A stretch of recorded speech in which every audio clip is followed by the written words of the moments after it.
मुस्लिम बमपंथी के द्वारा ईंट और पत्थरबाजी से जुड़ी सच्चाई को जानकर आप भी हैरान हो जाओगे जब आप ईंट और पत्थर से जुड़ी सच्चाई से अवगत हो लेबे।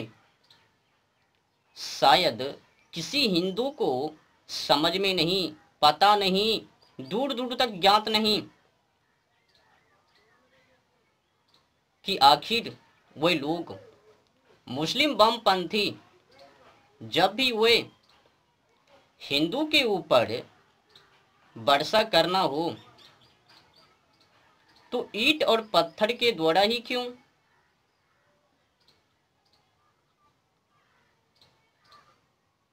क्या समझ? आखिर उस तरह की गंदी अश्लील हरकतें करने के लिए किसने सिखाया?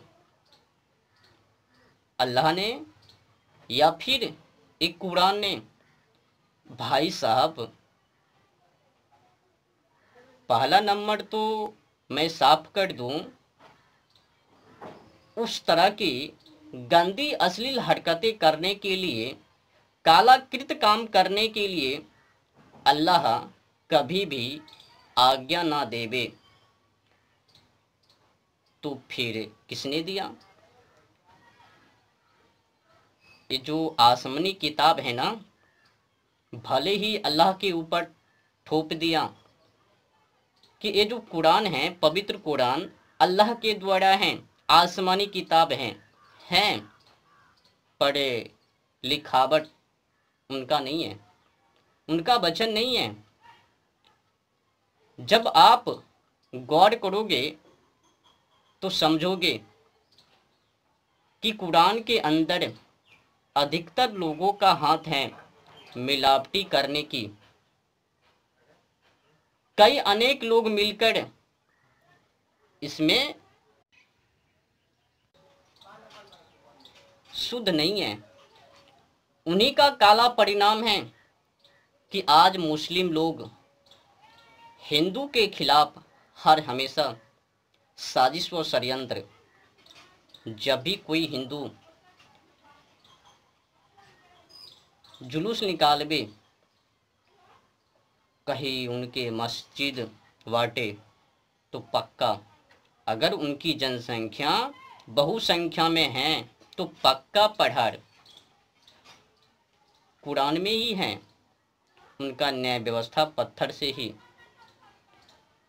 जहन्नम जन्नत को लेकर पौखला गए हैं।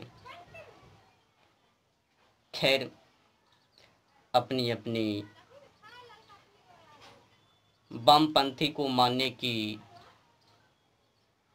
चलो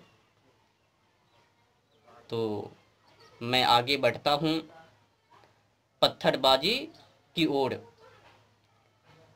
एक जानकारी अभी अभी मुझे प्राप्त हुई है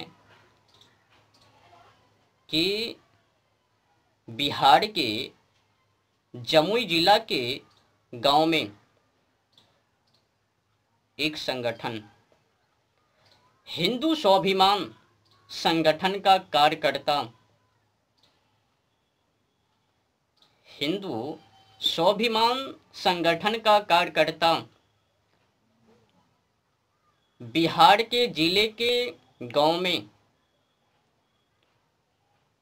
हनुमान मंदिर पर हनुमान चालीसा का पाठ करके, खिचड़ी का प्रसाद खा करके जब हिंदू स्वाभिमान संगठन का कार्यकर्ता अपने अपने घर लौट रहे थे, जा रहे थे, तो लौटते वक्त जब उसने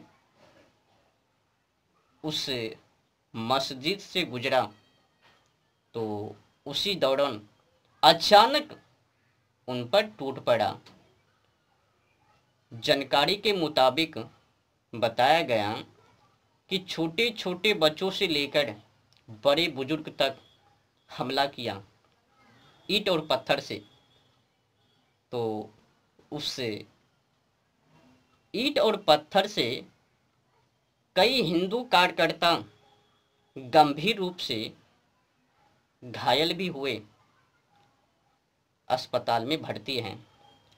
एक युवा को दिखाया गया, आँख पर चोट है, यहाँ फ्रैक्चर हैं, कुन्नी में फ्रैक्चर हैं और भी जगह फ्रैक्चर हो गए। गंभीर रूप से वो घायल हैं, अस्पताल में बंद हैं। और खास करके जो अफवाह फैल रही हैं खुशबू पांडे को लेकर कि हिंसा कराने के पीछे उन्हीं का हाथ है, भाई साहब मैं आप लोगों को बता देना चाहता हूं, उस दिन कुछ भी बयानबाजी हुआ ही नहीं। जो अफवाह फैल रही हैं एकदम बदबू की तरह हैं। और हाँ, हिंदू से भी कह देना चाहता हूं, जो भी लोग खुशबू पांडे के ऊपर अभद्र टिप्पणी कर रहे हैं वो सावधान हो जाओ।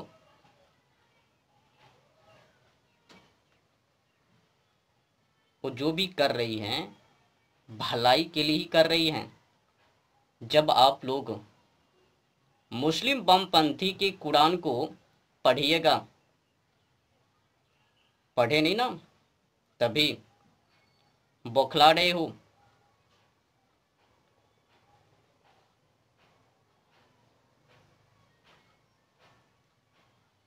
कई हिंदू को मैंने देखा कि खुशबू पांडे का नाम ले लेकर कोई तो ये कह रहा है बदबू पांडे, कोई कुछ तो कोई कुछ गाली दे देकर उनको स्वागत कह रहे हैं, ऐसी लड़की हैं वैसी लड़की हैं, उन्होंने ऐसा वैसा किया, हर हमेशा बदबू ही फैलाती हैं। अबे बाबलो क्या पगला गए हो? वही बदबू भरी बातें अगर हिम्मत है आप में तो कुरान को पढ़कर बोला करो ना, पढ़ो कुरान को जाकर, समझो कुरान में क्या लिखा हुआ है, उनके बाद आकर मिलना। खुशबू पांडे ऐसे तो उस दिन भाषण तो की नहीं, हनुमान चालीसा का पाठ किया, खिचड़ी खाया, उनके बाद अचानक रास्ते में ही वो पत्थरबाज छोटे बड़े बच्चों से लेकर बुजुर्ग सब टूट पड़े।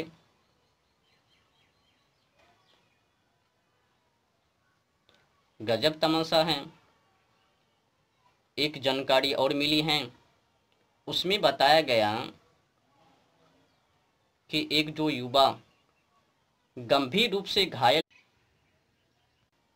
आँख में चोट, यहाँ फ्रैक्चर, अन्य जगहों पर फ्रैक्चर, उनके ऊपर भी एफआईआर दर्ज कर लिया गया है। समझ में नहीं आता, मुझे तो हंसी आ रही है बिहार के कानून व्यवस्था पर। जो मार खाया, जिस पर ईंट और पत्थर का बरसात, उनके ऊपर भी वही मामले। खुशबू पांडे को तो उसी दिन गिरफ्तार कर लिया। ये गलत बात है ना। हिंदू शेरनी खुशबू पांडे ने क्या वीडियो बना ली, वीडियो बनाकर समाज को सच्चाई दिखाई, तो उस सच्चाई को देखकर नाराज और उस पर मुकदमा। वाह जी वाह, सच्चाई दिखाने पर भी मुकदमा। ओहो हो, ऐसा भी न्याय व्यवस्था है। चलो ठीक है, कम से कम सच्चाई को तो जाना। खुशबू पांडे ने क्या गलती की? यही ना कि उसने वीडियो बना ली, दिखा दी कि देखो मैं इस वक्त यहाँ पर हूँ जहाँ पर पत्थरबाजी, अभी मैं मस्जिद के बगल में हूँ। भाई साहब किसने नहीं देखा, कई दर्जन वहां पर गड़ी हैं,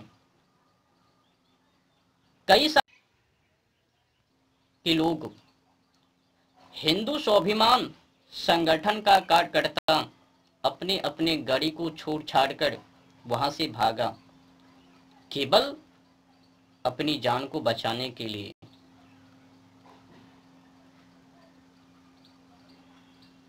तो पर भी कई हिंदू को देखता हूं, हिंदू होकर हिंदू के ही खिलाफ